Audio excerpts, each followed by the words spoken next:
የሁለት ዓመት ጦርነትን ለማስቆም የታሰበው ደካማ በዩናይትድ ስቴትስ የተኩስ አቁም ስምምነት ስጋት ውስጥ በመግባቱ የእስራኤል ጦር በደቡባዊ ጋዛ ላይ የአየር ጥቃትን ከፍቷል። የእስራኤል ጦር በራፋህ በሚገኘው የሐማስ ተዋጊዎች ከተተኮሰ በኋላ በደርዘን በሚቆጠሩ ኢላማዎች ላይ ግዙፍና ሰፊ ማዕበል እንዳደረገ የእስራኤል ጦር እሁድ ዕለት ተናግሯል። ከሰዓታት በኋላ የእስራኤል ጦር ኃይሎች በጋዛ ከተከታታይ ጉልህ ጥቃቶች በኋላ የእርቅ ስምምነትን ማጠናከር መጀመራቸውን በመግለጽ መግለጫ ወጡ። በተናጥል አንድ የእስራኤል የጸጥታ ባለስልጣን ለዜና ኤጀንሲዎች እንደተናገሩት የሰብአዊ እርዳታ ወደ ጋዛ የሚደረገው የሐማስ ጥሰት ከተፈጸመ በኋላ ለጊዜው ተቋርጧል። የእስራኤል ጦር ሁለት ወታደሮቿ በጋዛ ውስጥ በውጊያ መሞታቸውና ወታደሮቹ በሐማስ ከተጠቁ በኋላ በጥይትና በመድፍ ምላሽ ሰጥቷል።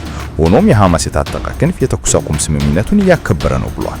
በራፋህ አካባቢ ስለሚከሰቱ ማናቸውም ክስተቶች ወይም ግጭቶች ምንም የምናውቀው ነገር የለንም፣ ምክንያቱም እነዚህ በእስራኤል ወረራ ስር ያሉ ቀይ ቀጠናዎች ናቸው እና ከቀሩት ወገኖቻችን ጋር ያለው ግንኙነት በዚህ ዓመት መጋቢት ወር የጦርነቱ ከቀጠለ በኋላ ተቋርጧል ሲል የቃሳም ብሪጌድ የሐማስ የታጠቀ ክንፍ በእሁድ መግለጫ ላይ ተናግሯል።